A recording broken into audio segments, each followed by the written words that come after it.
It's me again. I'm constantly curious about this, and I've started to realize I might never find out the answers. Too many things going on.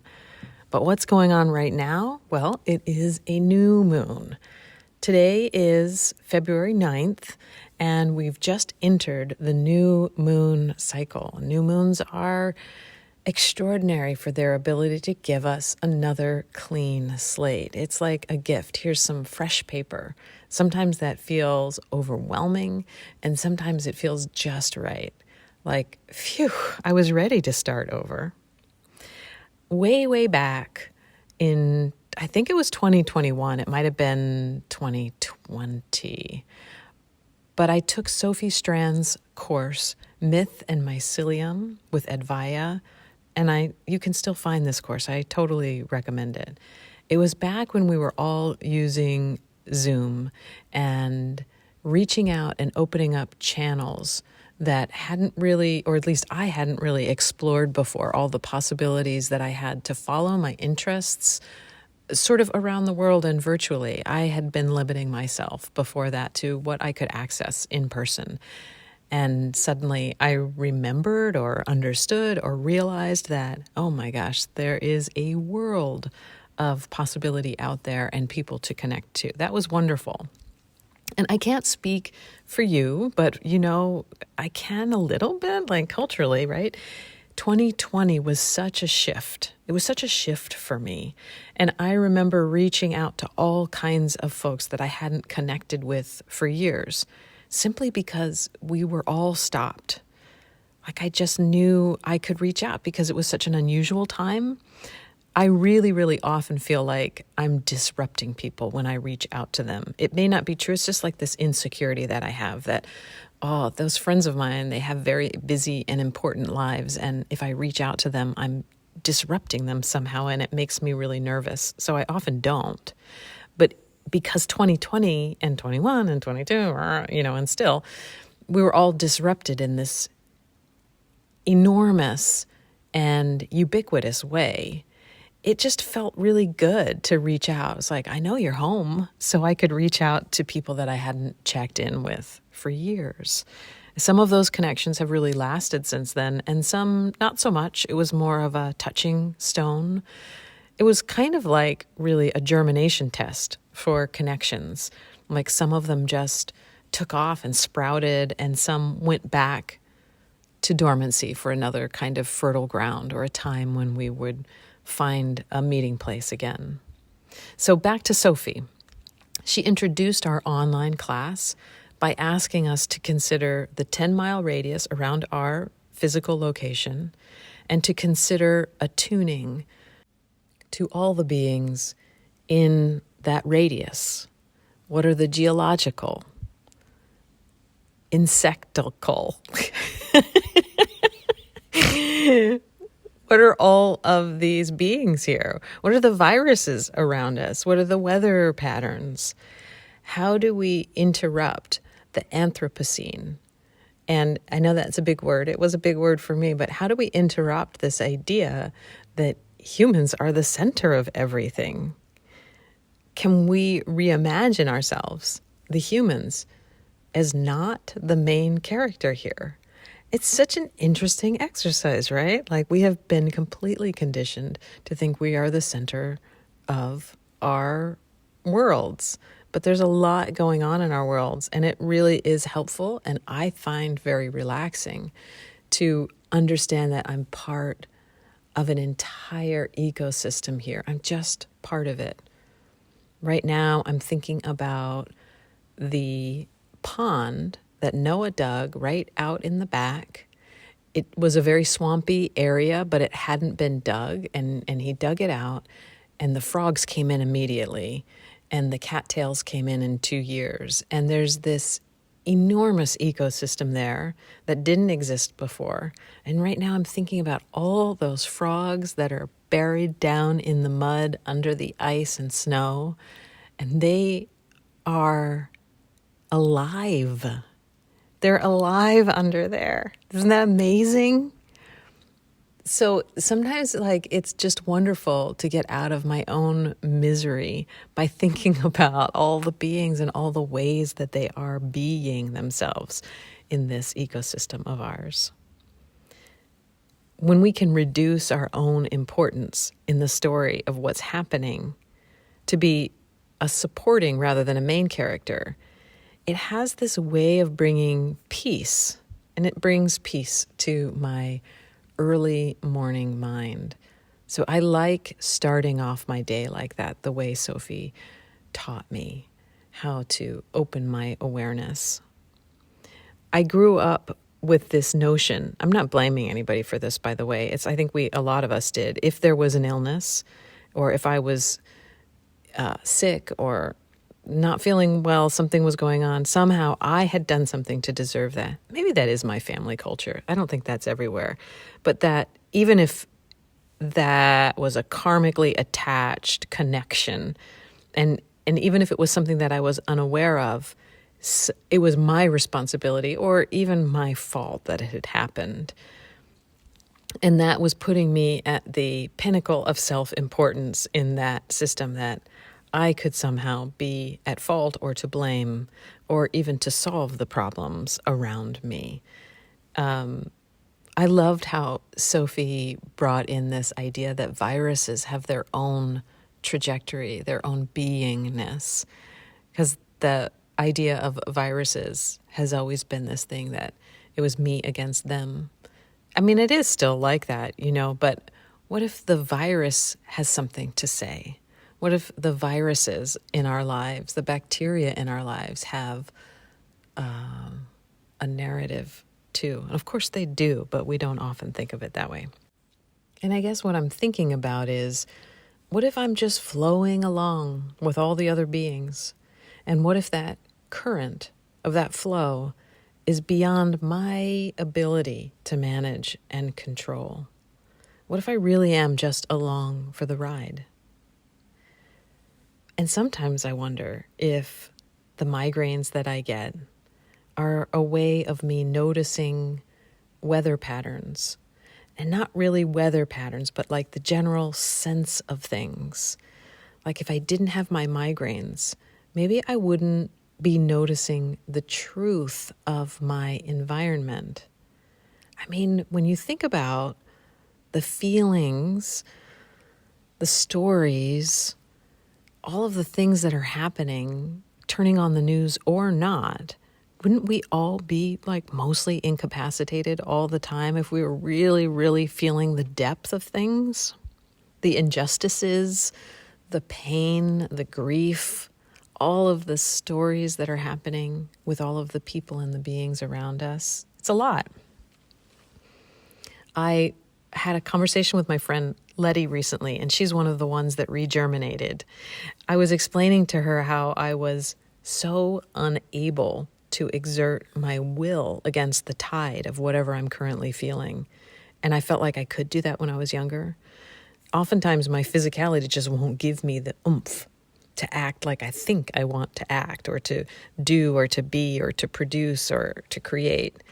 And, my conditioning around productivity says that I have to fight against that tide of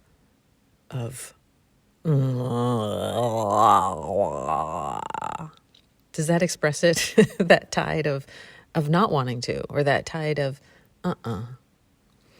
and it's a struggle, right? The sometimes isn't a true Sometimes it's just, give me a second, I'm building up to it.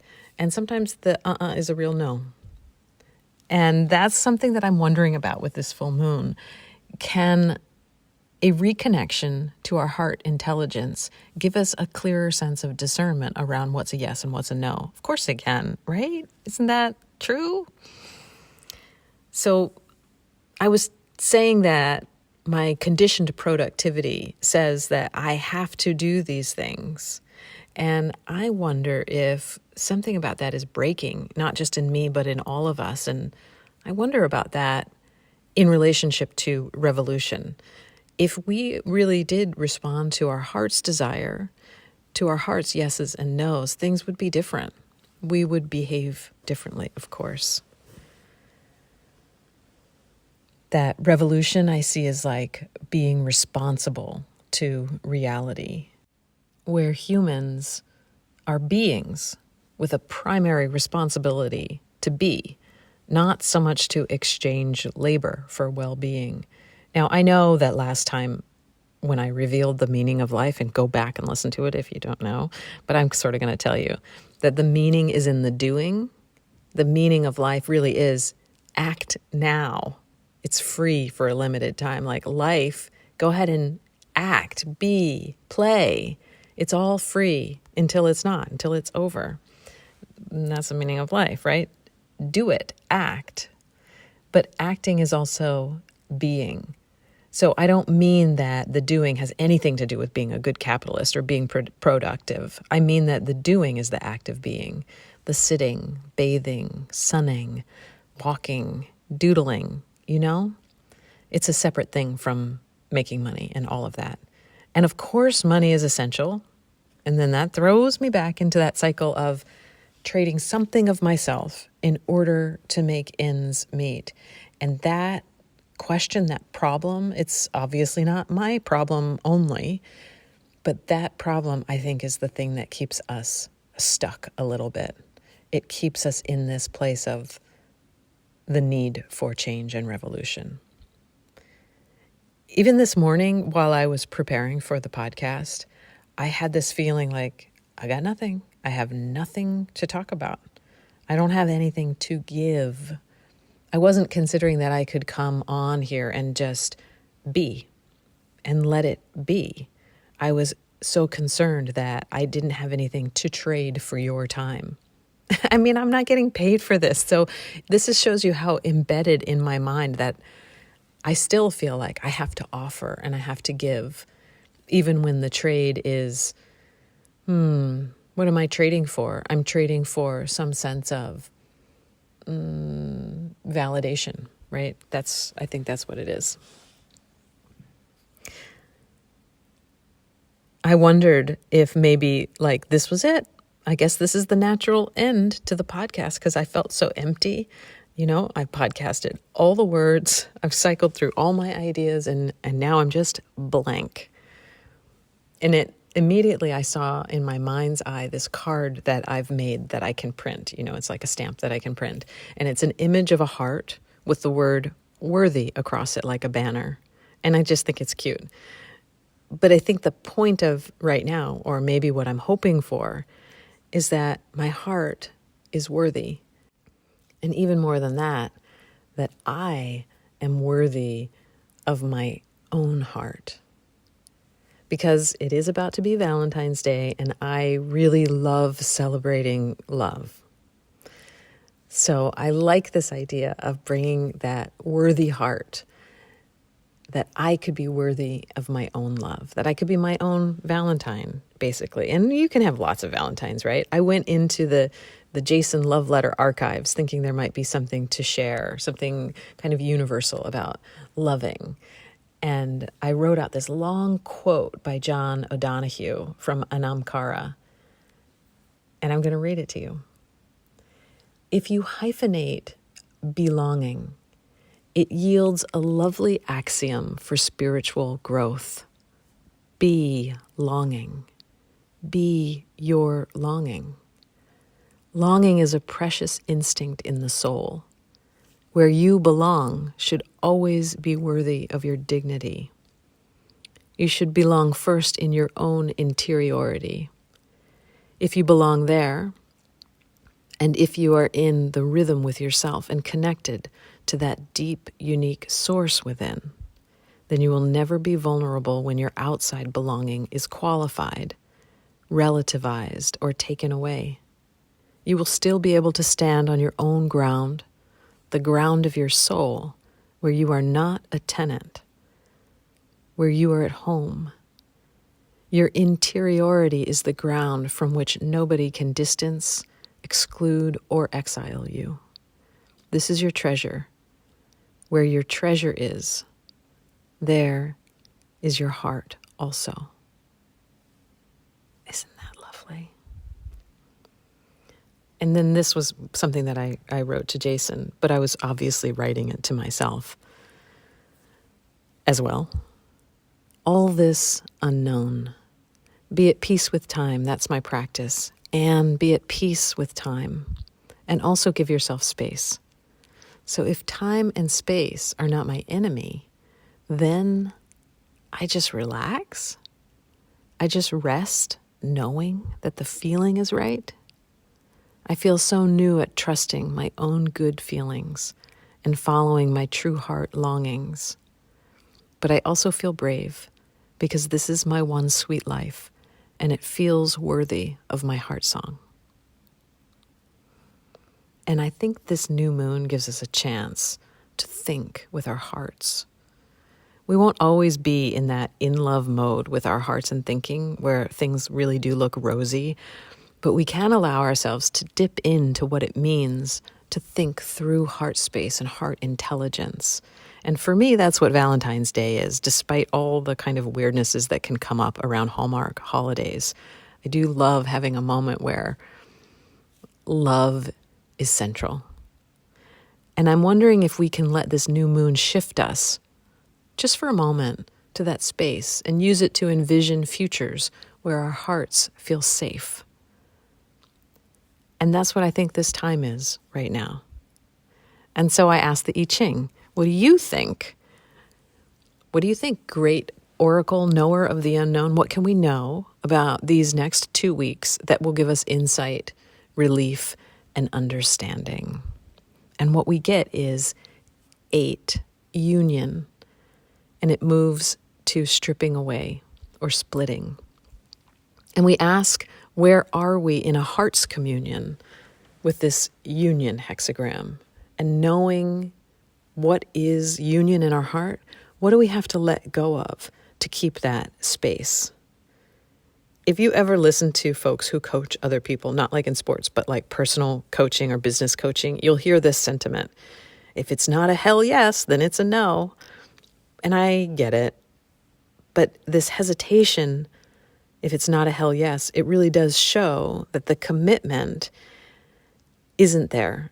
And that's something outside of our own control. What our heart commits to immediately, what it resonates with, that's just our heart being what it is. And the only thing we can do is get good at responding to it. It's pretty simple. If it's not a yes, it's a no. And when we accurately respond to that, we develop communities around our heart that makes it safer to be in our heart. So this idea of growing communities around our heart is something I'm really interested in, like building a safe place for my heart in the world. I think that starts with a feeling inside, like John O'Donohue says, in my interiority, and then letting that feeling of safety for my own self, in my own space, find a little bit of safety in the outer world too. And so that next hexagram naturally comes from that union of the heart, splitting apart. We must strip away the entanglements that keep us from our heart's union.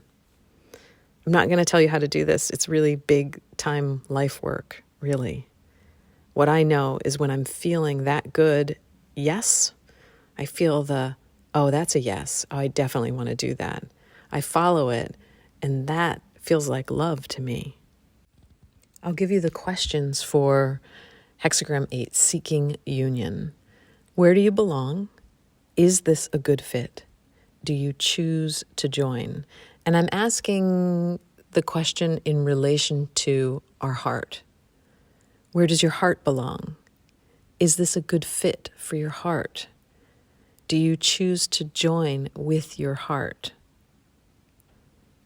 To seek union is to search for connection and belonging, discovering how it all fits together, and creating a new world out of relationships. This begins where divination begins, at your very source. Ask yourself why it was important to ask this question. Get to know where you're coming from. When you find the source, you can flow perpetually out from there towards the right choices and connections. Such self-examination is not a mistake. It's the best way to avoid mistakes. It gives you and your relationships the authenticity of water, which flows together on this earth without changing its nature. And I think that, to me, is the point of this. When we respond to this question for belonging from our heart space, we are creating a new world and relationships that serve our heart. And maybe that's been missing in our culture, that we've been making decisions not always based on our heart. And it's put us into a really difficult place in the world. Things aren't going well if you haven't been paying attention. I do. We're not making choices that benefit the planet right now, and we haven't for a long time. The hexagram moves to 23, and the question here is, what has worn out? Is there a less painful way to let this go? And what's underneath the surface? Stripping away, splitting apart, that one is a tough hexagram for me. I got that a lot when I was going through my divorce, and it was very painful. But really, the question became, what needs to be let go of? What needs to strip away here so that I can get back to a place where I can be in union with my heart? Yeah, that one came up a lot.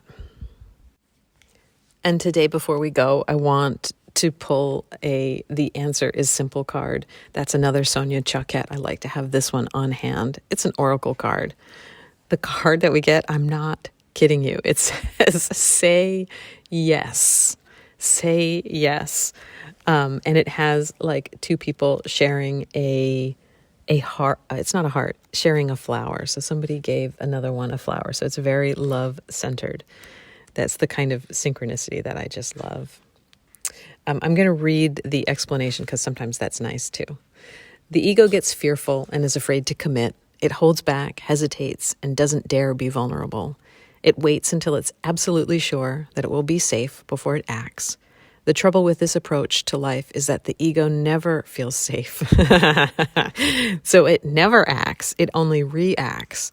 The spirit, on the other hand, knows that the minute you hesitate, you miss your moment, because life never stops, but rather flows. And it's now inviting you to flow with it. Well, this sounds exactly like hexagram 8, doesn't it? Don't allow your ego to hold you back from the gorgeous opportunities in front of you. Take a chance and trust life as it unfolds. Seize the moment, grab the brass ring, run with the ball, and go for life. You're being asked to step into flow, and you don't want to miss out. Don't hesitate. Say yes to life and act now. Oh my gosh, I love that so much. Couldn't be closer to the hexagram that we just got. Flow with water. Say yes to your heart, but very clearly say no to anything that doesn't feel safe around your heart. And that's our homework. With that, I leave you until next time. Thank you for being here with me, and thank you for your listening. As always, you can reach out to me through my website, www.annheadley.com, and you can also support me on patreon.com/watermoonstudios.